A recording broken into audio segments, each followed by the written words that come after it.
Welcome in to Gamecock Central, everybody. GC Live. Kendall Smith alongside Wes Mitchell here on this Monday afternoon. We hope that you're all doing well. Wes, how you doing? I'm good. We're good over here. I hope everybody else is as well. Hope everybody has power. Hope they're safe. Hope they're dry. All those good things. I think most of the people I know are back in decent shape with power and all those things, but I know some people still going through it. So certainly want to send everybody our best wishes out there, Kendall. Yeah, absolutely. Sending all of our love, all of our thoughts, our prayers to those that have been affected by Hurricane Helene, such a tragedy. And I know that so many people in South Carolina have really been affected by the hurricane, people in my home state of North Carolina as well, and across the Southeast. So sending our love and our best wishes to each and every one of you, and appreciate those of you that are joining us here today on GC Live. South Carolina coming off of a bye week, taking on Ole Miss this week, Wes, and certainly a lot to get to here today. Going to talk about the Ole Miss loss on Saturday, injury updates, everything all across the board. So a lot to talk about here today, right? Yeah, we got plenty to get to. As always, Kendall, we're brought to you by Clint Hammond, CMG Home Loans, ClintHammond.com, 803-422-6797.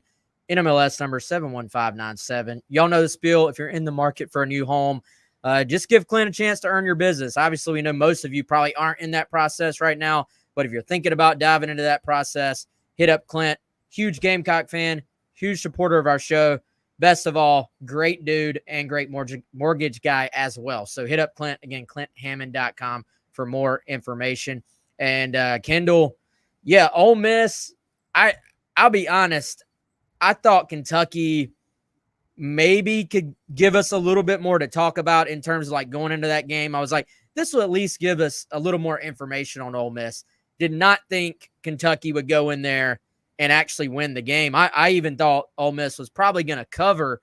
And so not only do the Wildcats go in there, give us a game, pretty entertaining football game to start your Saturday with if you were tuning in for that noon kickoff. And then they just go out there and win the dang thing.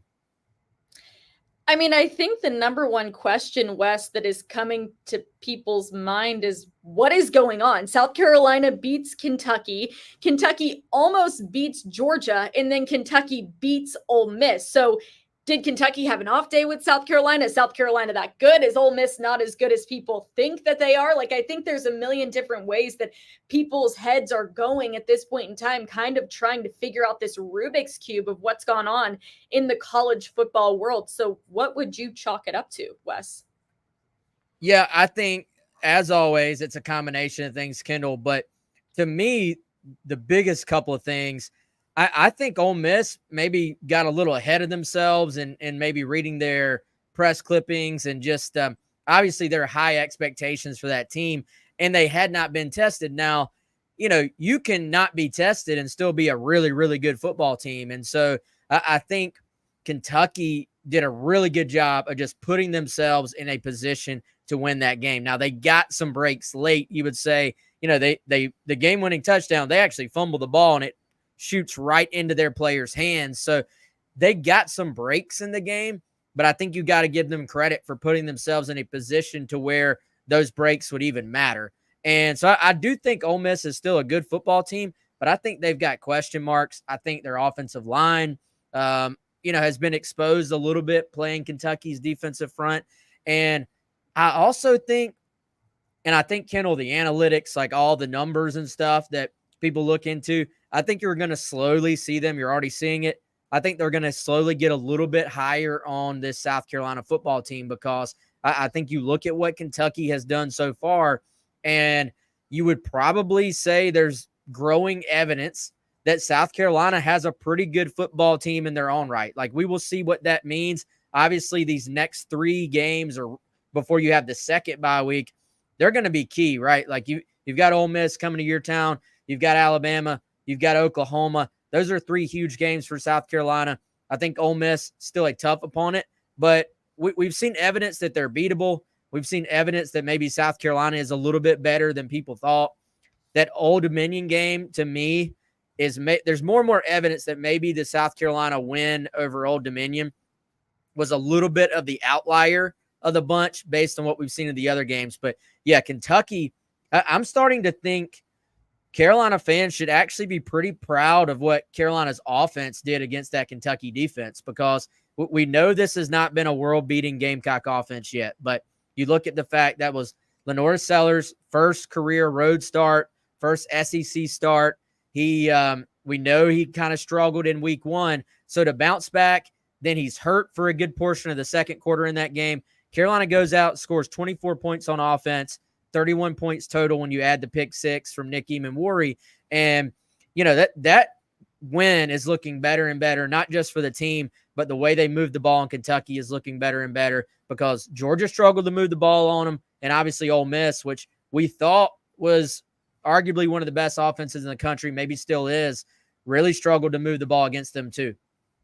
Yeah, and we'll talk about the way that South Carolina's defense might be able to capitalize on what we saw in that Ole Miss Kentucky game. But it is hard because you look at that game on Saturday between Ole Miss and Kentucky, and I think there also might be conflicting opinions about this. You're happy to see that Ole Miss is obviously a beatable team, and they were beat by a team that South Carolina beat. So I know people do the math in their head and they're like, well, technically South Carolina's already beat Ole Miss because they beat Kentucky and so on and so forth. The transitive property of football.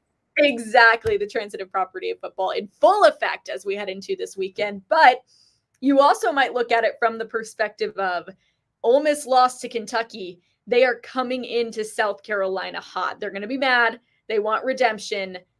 How do you look at it, Wes? Like, is this a good thing if you're South Carolina, or is it a bad thing? And I know it's, hard to say, and it's probably a combination of both, but what do you think? Yeah, and I'll say, I think if you're Carolina, you would have been perfectly okay with Ole Miss winning by about 3 scores and still just feeling really good about themselves, honestly. But I think it does go both ways. I don't necessarily think Ole Miss being ticked off is going to affect the game. I do think sometimes you will see a team, maybe this gets Ole Miss's attention. And I think if they sort of were going through the motions a little bit, maybe they're a little overconfident going into last week and thinking, oh, we are a national title team and Kentucky is not. If this gets their attention, then I do think that could serve to have an impact on this game. However, ultimately, it's going to come down to who executes, as we know, who goes out there and plays the best game. And I think if you're Carolina, not that you can just copy and paste the blueprint of Kentucky, but you're also looking at it and saying, hey, Kentucky did some things we probably can look into copying on both offense and defense. The quarterback run game was a factor for Kentucky. Kentucky's defense is built a good bit differently than South Carolina's, but as we know, Carolina does have a great defensive line. And so Kentucky, their defensive front was really able to control the Ole Miss offensive line. So I think there are two sides of it. The other side of it is you're Carolina, you're watching that film and you're telling your guys, hey, there are some things we can exploit here. This is not some unbeatable team. This is not some team that's just going to come up here and roll up 40 points or something like that. So there are two sides of it. Typically, again, I think you're okay with Kentucky coming in overconfident. But in this case, the games are what they are. And I think Carolina probably does look at the film and say, they got to come to us. We can win this game. It was kind of interesting, Kendall.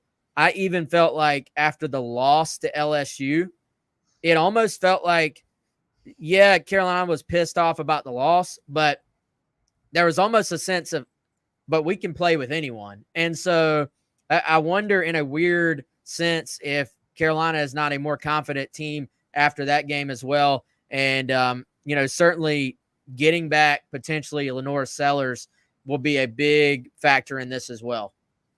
So I want to eventually talk about that blueprint and what South Carolina can specifically use that they saw Kentucky do against Ole Miss that was successful. But you bring up Lenora Sellers there, and I think we really need to get to that early on here in the show. It's a question mark for South Carolina. Lenora Sellers obviously not playing the game against Akron a couple of weeks ago, went down with an injury the week before. You talk about Rocket Sanders as well, getting injured very early on in that Akron game. So I think everybody wants to know, I can speak for everybody here, saying, what kind of updates do you have on those two players specifically as we head into this Ole Miss week, Wes?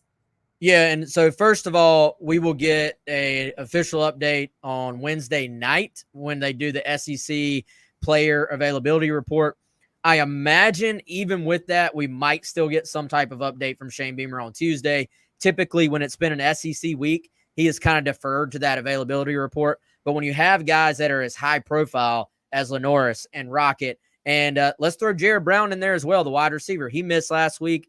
Kendall was starting to emerge, I would say, as South Carolina's top wide receiver, certainly right up there. You look at him, you look at Mazeo Bennett.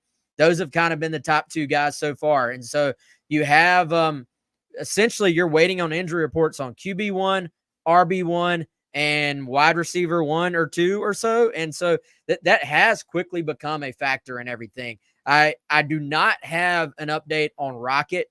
I have heard some really encouraging things about Lenoris Sellers' progress. I'll be curious to see exactly what the official update is. But as we sit here on Tuesday, on Monday leading into Tuesday, don't take this as a completely, hard report that he is playing. But I think I've heard some very encouraging signs that lead me to believe it is trending towards him playing on Saturday. That's certainly what South Carolina has expected. But I've heard that beyond just sort of what you heard last week, like going into this week, that is looking good for him to be on the field, which certainly, if that is the case, Kendall, would be a big deal for South Carolina. Now, I do think Robbie Ashford, the way he played, that does give South Carolina some confidence. And if they were to have to go to him, I think they feel good about that. Also, just from a game plan specific standpoint, there's a guy who Carolina saw a little bit for Kentucky, Wimsatt, the backup quarterback, a little bit more of a runner. Kentucky had some success with him in the game against Ole Miss as well. So could we see South Carolina still choose to lean on Robbie Ashford just in some situations a little bit moving forward, maybe this week? I think that's something to keep an eye on as well. Does it make you nervous at all knowing that Lenoris did not play against Akron? He's potentially coming back to this game against Ole Miss after not playing for a few weeks, because Jack and I talked about this last week on GC Live. It's one of those situations with a team like Ole Miss, they typically start fast. And if you're South Carolina, and this is a key for us every single week, it's not just in this Ole Miss game specifically, but we always talk about starting fast if you're South Carolina. Do you get a little worried that your quarterback who hasn't played for a couple of weeks is coming into such a high stakes situation like this one? Yeah, and first of all, I want to respond here. Michael says, guys, Beamer has said all along, both guys will play and be ready. All due respect, Michael, coaches say stuff like that like weeks before. Like, this was a bye week for South Carolina. So what we're trying to give is an update on where things actually are leading into the game. Like, yes, South Carolina has been confident that Lenoris would be available after taking an extra week with Akron and then the bye week. But as with injuries, it's always about how a guy actually heals up. Like, this is not a video game. It's all about actually how they physically are able to go through that rehab and able to get themselves back. Some guys heal quicker than others, and ankles are actually notoriously, depending on the severity, very difficult to project in terms of how quick a guy will be back or not. So that's why we obviously know what Beamer has said, but we're trying to give the very latest, either for people who haven't seen it or for people who are wondering what is next in this process for those two guys. But, Kendall, I think there was a lot of talk from the fan base, and rightfully so. I was kind of having the same thoughts. There was a lot of talk leading into that Akron game. Hey, do you hold a Lenoris Sellers? Like, do you hold him back? And from my understanding and just even watching Lenoris walk around at the Akron game, we obviously know at this point he did not dress out. I don't consider it a matter of them holding him for that game. I think it probably would have been pretty tough for him to go and be anywhere close to 100% for Akron. Would you have liked to have seen a healthy 100% Lenoris be able to go out there and get those reps? I say absolutely. Now, if this was like a junior or senior or a guy that has just played his whole career and, had any inkling of still being hurt, I think you would have maybe said, yeah, let's just hold him. Let's give maybe there's a younger quarterback you want to give some reps. I think that's a possibility. Ideal world to me would have been Lenoris out there throwing the ball around, getting reps against a lesser defense. Let's be honest. That would have been a great opportunity for him to go build rapport with these wide receivers. Gage Larvadam was back in the mix a pretty good bit. That was his most playing time this year. So, I think for him to get back out there and have an opportunity to play would have been the ideal scenario. However, with him not being 100%, you of course had to look at it and say, look, being 100%, the most important thing by far for him moving forward. And, hopefully they will get to that point this week for him to where he feels good, not only in the passing game, but obviously we know his legs. We know the feet are a big part of what he does. Absolutely. And we'll talk a little bit more about this game and what South Carolina needs to do to be able to take down Ole Miss. But before we get into more here on GC Live West, we have another great sponsor that we want to give a shout out to here today. Is that right? Yeah. And I'm sorry, y'all. We'd like to keep it. We'd like to just be transparent here. I got the Braves on over here, and ooh, the Mets just tied the game up. So the Braves were winning 3-0. Mets just tied it up. So, and it all comes down to this. I may need a moment. But hey, so I was going to tell everybody about Game Time, which there's the Game Time app right there, as you can kind of see. And hey, hopefully the Braves will be in the playoffs. So if the Braves are in the playoffs, yes, you can use Game Time. I was telling them last week, we're taking a Nashville trip, going to the Vandy game. So I've been checking tickets on Game Time app. Very much available. Let me say, you can get into the Vandy games pretty easily. So if you want to take a fun trip, that's a good one. Hit up Game Time. One of the best parts about Game Time, Kendall, is they have this Game Time guarantee. So if you buy a ticket on there and then you somehow find a ticket cheaper in that same section for that same game, they're going to refund you 110% of the price. So Game Time guarantee, a big part of it. And my other favorite part is when you're searching, you can hit this little toggle and they're going to tell you the final price. So it won't be one of those things where you click it and then you get all the fees in after the fact. So if you want to try Game Time, check them out right now. On3 is the code to get you $20 off your first purchase. Terms do apply to that, but check them out. I've used them. I think Chris has used them. I've definitely used them. You should use them as well. Game Time app or gametime.co. 10 out of 10. I love Game Time. I've used Game Time for South Carolina football games. I've used Game Time for Carolina Panthers football games. So big fan of the Game Time app. I truly think it is the best spot to find your tickets, especially if you're looking pretty close to the actual time of the game, whether it be kickoff, first pitch, whatever it is. Wes, hopefully you get to use Game Time to potentially get some Atlanta Braves playoff tickets. Did something just happen? I'm not watching it, so let us all know. Did something just happen? Did the Mets take the lead? Mets are up 4-3 now. All right, we will not bring this up anymore because I can tell that Wes is getting a little bit flustered. It's that time of year with the best time in all of sports coming up, the month of October, starting here tomorrow. And South Carolina has a very difficult October. It's probably not the best month in terms of scheduling for the Gamecocks. You're looking at something bad just happened. I'm hearing cheering here at the ballpark, and I have a lot of Mets fans that work with me, so I am going to go ahead and guess something else just happened. Anyway, let's talk about football. South Carolina's October is difficult. You're looking at Ole Miss, Alabama, and Oklahoma scheduling just we've looked at this for months, and you knew that October was going to be hard for South Carolina, and you really do want to try to start it off strong if you are the Gamecocks. We talked about that blueprint. We talked about what Kentucky was able to do, especially from a defensive standpoint this past weekend against Ole Miss. What specifically can South Carolina replicate or try to replicate this weekend that you think will be effective against Ole Miss, Wes? Yeah, Kendall, I think you look at what Ole Miss did to their other opponents before they got to Kentucky, and they have so much skill talent at wide receiver, at tight end. it was just easy for them. And I think so they were able to stretch these opponents down the field vertically. And I do think this is an improved Ole Miss offensive line. Like that's something that they worked really hard in terms of portal, in terms of high school recruiting, trying to upgrade both their O-line and their D-line. And I think they really did that on the defensive line.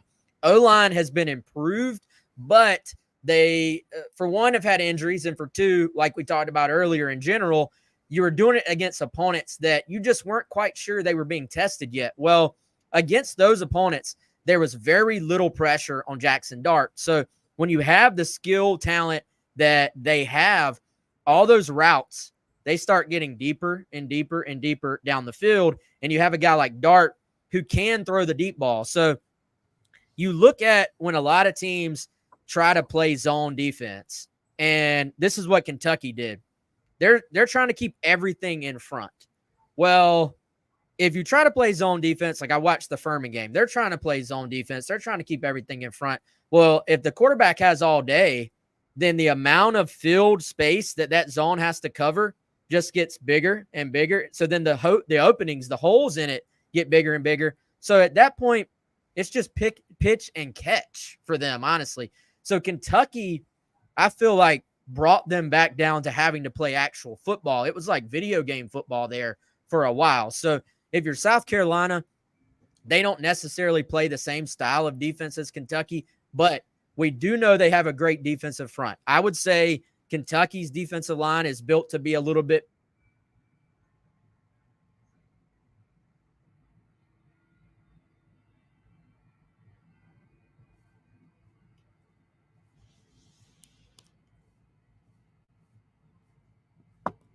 Kendall, can you hear me? Okay, I can hear you now. I wasn't sure if I was the one that was off or no. My camera just went out for some reason. Okay, but you can hear me though. His camera went out. No, I'm kidding. Yes, I can hear you. Okay, I'm gonna keep talking. Once you talk again, I'm gonna try to get this camera fixed. Okay. I don't know what's going on with it, but so like I was saying, they were able to just force Ole Miss to play actual football again and to sort of have 10-play drives, to actually convert on situations where I think they were 1 of 10 on third down. So before, they were getting all these explosive plays. Kentucky said, look, we're going to beat you up front, and then we're going to force you to execute play after play after play down the field. We saw Ole Miss do that on the first drive of the game, but from every point forward, Kentucky was really able to out-physical them and make them work for everything. So I think you look at this team, you look at what South Carolina is, like I was saying before I was about to get cut off there, Kentucky may be a little bigger, a little more physical in their front, but this Carolina defensive line will be the most athletic front that Ole Miss has faced all year long. So I think if you're South Carolina, get them off schedule.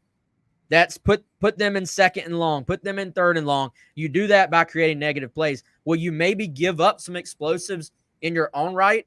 Of course, that's part of it. But I think we look at this aggressive style that South Carolina is playing on defense, and I do think that this team has everything that can give Ole Miss some trouble as well. The cornerbacks for Carolina, the secondary is going to be tested in this game. But as we've seen, your secondary looks a heck of a lot better, has a heck of a lot better chance of success when that defensive front is putting pressure on the opponent's quarterback. Yeah, I mean, I think you hit the nail on the head. And I think for South Carolina, you look at this and you're looking at a team like Ole Miss prior to last weekend, and they look like a national title team and they look incredible. And then you see, okay, they're beatable. And especially a team that you've already beat this season goes in and they beat Ole Miss. So I think that's a huge positive if you are South Carolina. But when we look at this, so early on in the week, it's Monday. Obviously, the game is coming up on Saturday. This is our super, super early thoughts. But I mean, who do you think those key people will be, Wes, for South Carolina to really be able to cause some trouble for Ole Miss? Yeah, I think for one, we're always going to talk about the edge guys, right? Like Kyle Kennard, Dylan Stewart, Gilbert Edmond. I mean, this is a deep, talented South Carolina front. And, Ole Miss has some guys in terms of injuries that we'll be monitoring as well. I think from a big picture standpoint, you obviously are going to be looking back to what we were talking about earlier. Is Rocket Sanders 100% for this game? I think he's such a difference maker for South Carolina and what he can bring to the table, creates mismatches in the running game, makes people miss in the running game. That's a guy to watch. That's a guy to circle. I think obviously from a big picture standpoint in this game. But for the most part, if you're Ole Miss, you're trying to get back to what you were doing and so successful with earlier this year. So to me, Dart's numbers were really good last week, but that was not a typical game for him. So if I'm South Carolina, I think early on in this game, can you rattle him right off the bat? Can you make Ole Miss sort of start to have that here we go again feeling versus getting some confidence early and getting back to what they do? Because they start fast in just about every game they play. Like I think they've probably scored maybe on the first drive every game, certainly within the first two drives. I know even against Kentucky, as badly as they played, they went right down the field in drive one and were able to score. So again, we'll dive more into this as the week goes on, Kendall. But if you're South Carolina, not to belabor the point, but you probably are watching that film saying, hey, there's some things here that we can potentially take advantage of. Well, you're coming off of a bye week, so South Carolina having extended time to practice. They obviously got to take a little bit of time off during that period just to rest, not worry about football for a couple of days, which is really good in the grind of such a difficult season with such a difficult schedule. But as we look ahead to this week, what are you hoping that it was that South Carolina could have worked on with this extended time to practice that you really think will hopefully be shown this Saturday as an improvement from what we've seen in past weeks? Yeah, and I will say this, Kendall. Doesn't it feel like this staff under Shane Beamer has always done a pretty good job coming off bye weeks. And, even when there's been some ugly moments early in seasons, and that's something Beamer talked about, we want to start faster this season. And so they've really done a good job of kind of keying in on what they do well and sort of doubling down on it while also trying to improve their areas that they've struggled at. So for Carolina going into this bye week, I think obviously they still have yet to completely clean up the idea of giving up too many sacks, right? Like that's something we talked about coming into the year. Just too many negative plays in general, too many tackles for loss, whether that is sacks or getting hit behind the line of scrimmage. And so I think they will continue to dive into what are the reasons for that. And, I don't think it's as simple as just like, hey, the O-line has to play better. Like it's you can fix this in a number of different ways. And so I think for Carolina, you look at it, that would be a big focus going into this offseason, the bye week. And I did notice on the depth chart, which they did put out their official depth chart, one slight little tweak is they now have Gage Larvidan listed as a co-starter with Dre Jacobs at one of the other wide receiver spots. So I think his emergence, obviously you did not have Jared Brown for the last game for Akron. Once they get Jared Brown back, let's assume Jared Brown is back this week, I think you start to look, what is the combination that gets your best three wide receivers on the field? Ole Miss has had some struggles in the secondary. They're a very handsy football team. Like even when they're getting stops, they tend to interfere quite a bit in the secondary. So for Carolina, I think this is a big week for their receivers to keep coming along, to keep getting better in terms of getting open, making plays down the field. So a big part of that, in my opinion, can you get your best three on the field at the same time? That could be Jared Brown, Mazeo Bennett, and Gage Larvidan potentially. Now, we still really like Dre Jacobs, high on his future. It's been a little bit quiet for him here lately. We'll see if he can start to break out in some of these coming games. Obviously, everybody talks about Nick Harbor. You look at Delvon Campbell. Can Delvon Campbell keep coming on? He's a guy that I think they're going to need to make some plays as this season progresses. But in the meantime, it's all about, can you get your best three out there? And for Carolina, that may mean moving Gage Larvidan around a little bit. I really liked what we saw from him against Akron. He looked healthy. He looked explosive. He made some plays down the field. So that's something to keep an eye on moving forward. And, Kendall, a lot of it's just back to fundamentals. I think the tackling against Akron was much better, but the tackling against LSU left a lot to be desired. And you're going to take that step back up into the SEC where you're trying to tackle elite athletes. You're trying to tackle guys who can make you miss. Akron maybe didn't necessarily have that quite athletic ability you're going to see this week. So very important. I imagine that they got back to basics a little bit when it comes to your tackling, your fundamentals, your pursuit angles, wrapping up, all the little cliches you hear announcers talk about when they're commentating on a game were probably in play this week. Well, Wes, as we continue here with GC Live, another sponsor here to shout out. This one has to do with franchises. So I know you and I have had discussions about this here before. Your perfect franchise that you would want to have someday. Yeah, you can talk to our guy Andy for that. Yeah, hit up Andy Luedecke, 404-973-9901, or just shoot him an email, andy@myperfectfranchise.net. Either way, or just go to myperfectfranchise.net and get more information about what he does. So basically, we're just going to lay this out, Kendall. If Kendall here wanted her own franchise and she wasn't quite sure even how that works or how to get into that, you would contact Andy and you'd say, hey, I want this to be my main job, or I want this to be a side gig, or I have 5 hours a week to put into this.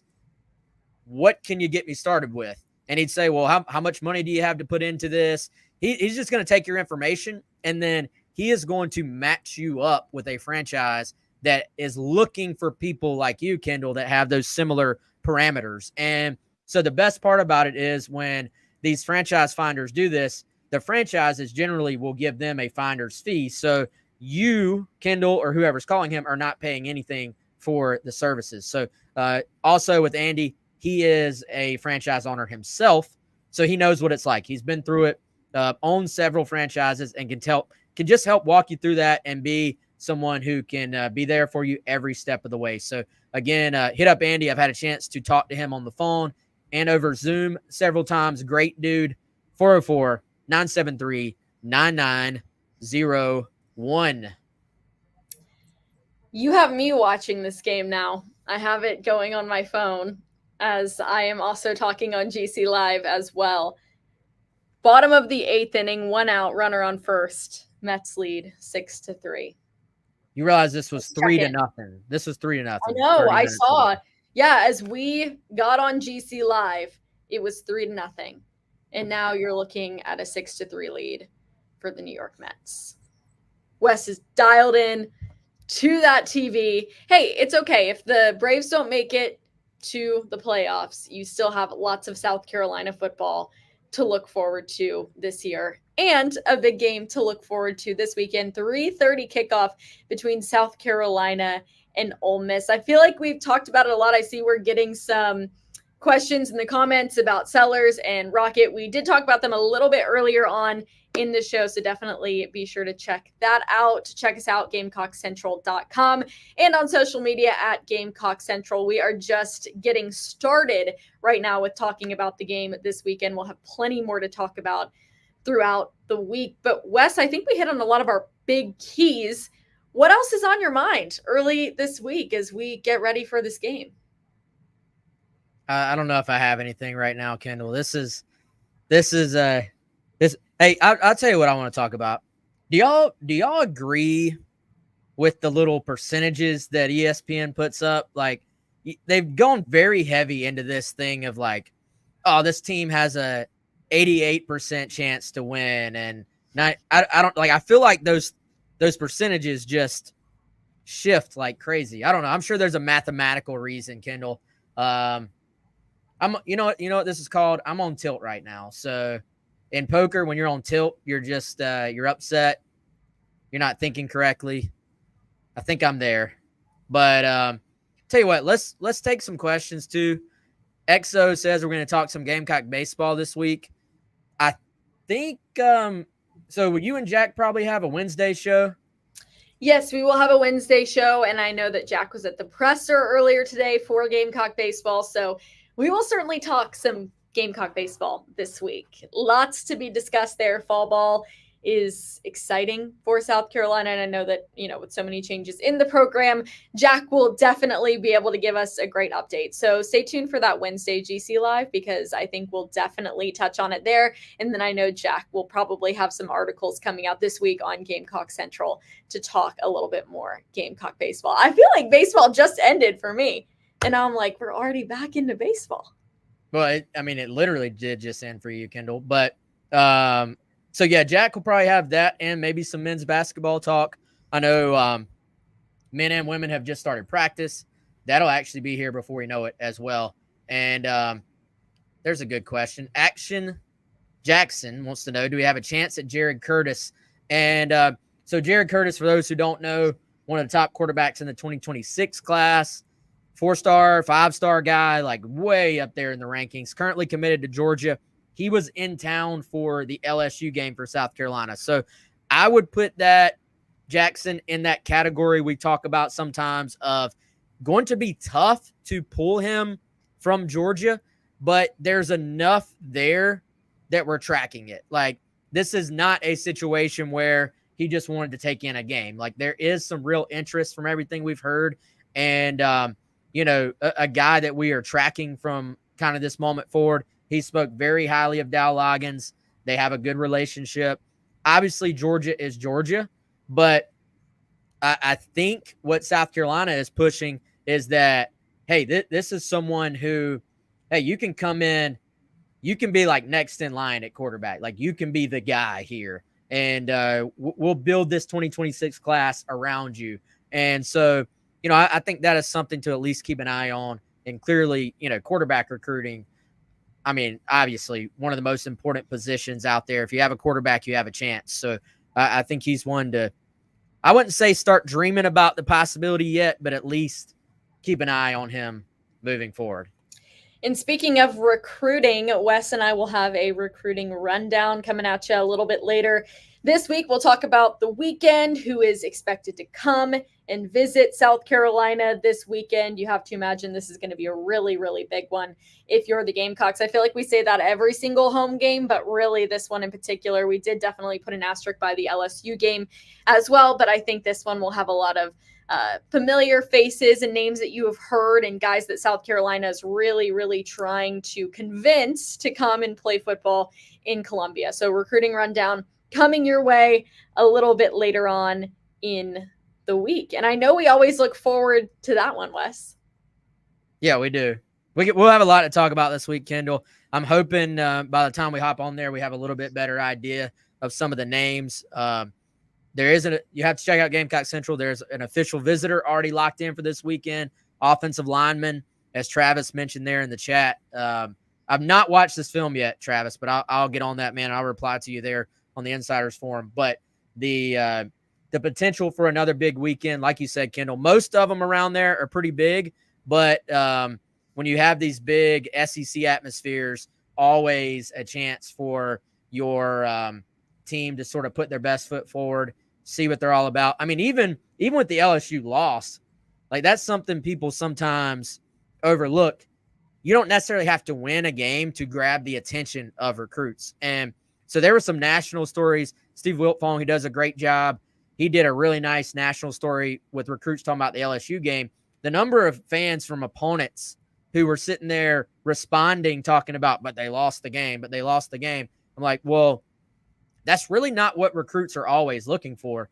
If you're a recruit and a team loses by 3 points and it's a great atmosphere and it's an SEC versus SEC game, you're looking around saying, man, I could play at this place. Like, this is somewhere I can make a difference. So I've always thought great atmosphere. And if you compete, like if you show a recruit that you're close, then that matters much more than just, obviously, if you go out there and get hammered, that's not great. But winning a game is great, but also competing and showing that there's room for you to improve just a little bit, goes a long way to prospects. So, yeah, Kendall, I hope everybody will check that out later on this week. We'll have more details moving forward. We always talk about how scary the October schedule looked for South Carolina. Are you a little bit less scared about it now that you've seen this team play and, we've seen them compete and do well. I feel like maybe, at least I feel this way. I look at it and I'm like, okay, yeah, it's a tough schedule and it's not an ideal situation, but I feel better about it than maybe I did 6 months ago when we were talking about this. It feels more manageable, doesn't it? Like, I think you look at it, Oklahoma is very, very beatable. Like I think Oklahoma and A&M can be beat. Ole Miss looks more beatable than they were. Now Alabama, that's going to be tough, right? That's going to be really tough. But I think you look at Ole Miss, Carolina's obviously the underdog, but at home, you give them a shot. Carolina's defensive line is going to give Oklahoma fits. And then A&M, all of a sudden, I think Carolina may be the better team, and that's one of your only true night games this year. And so, yeah, I think we knew, Kendall, there was a decent chance that this schedule would be not quite as difficult in reality as it was on paper. And now we're starting to see which teams kind of fall into those categories. So Alabama, you feel like that's going to be tough. These other games, though, very winnable. And I think you just feel like South Carolina is a better team than maybe a lot of people thought they would be at this point. Wes, I'm like on the edge of my seat right now. I think we need to end the show. I want to get your live reaction to this. Bases loaded, bottom of the 8th inning. The Braves did score a run, so it's now 6-4. The Mets lead. I feel like we need a live Wes reaction. Hey, I will flip my, if Obbies gets a hit here. Let us know what you all predict. What do you think is going to happen? Oh my, there's 2 outs too. 2 outs. Yes, I forgot to mention that. This is like, and both teams have already gone to their closers early, by the way. Lifelong Braves fan, Wes Mitchell, watching and locked in. I'm so sorry, everybody. I know that we're here to talk South Carolina football, but you know what? Sometimes you just gotta dial in. I mean, we pretty much hit on all our. We have hit on all of our things. So if you're done and you're like, I don't care, thank you for watching, and we hope that you guys have an amazing day, and we hope that you stay safe out there. But for those of you that want to see Wes's reaction here, of course, this is not the game. We still have the bottom of the 9th. I think you're ahead of me. Like, it's still bases loaded for me, 3-1. Just wait. Just wait. Grand slam. Taylor's excited. Just wait. Oh, okay. Not a grand slam, but hey. Wow. Hey, we got a lot of Braves fans on here. The Braves take the lead 7-6. Wow. I think that means Ozzie now has 6 of the 7 RBIs in this game. Okay, well, we don't know what's going to happen, but now we might not see a bottom of the 9th inning. Ozzie, fellow short king, let me just say. Wow. All right, Kendall. I think we're done. Yeah, we're done. We're done. Okay, everybody, thank you so much for tuning in to this edition of GC Live. Wes is currently very happy about the Atlanta Braves. We will see if that ends up staying, but appreciate all of you. Our early thoughts. Thank y'all. This Ole Miss South Carolina game coming up this weekend, Saturday at 3:30, Williams-Brice Stadium. Again, sending all of our love, all of our best to all of those that have been affected by Hurricane Helene. We are certainly thinking about each and every one of you and just wish all of you all of the safety in the world and all of the best. So thank you guys so much for tuning in to this edition of GC Live. For Wes Mitchell, I'm Kendall Smith. And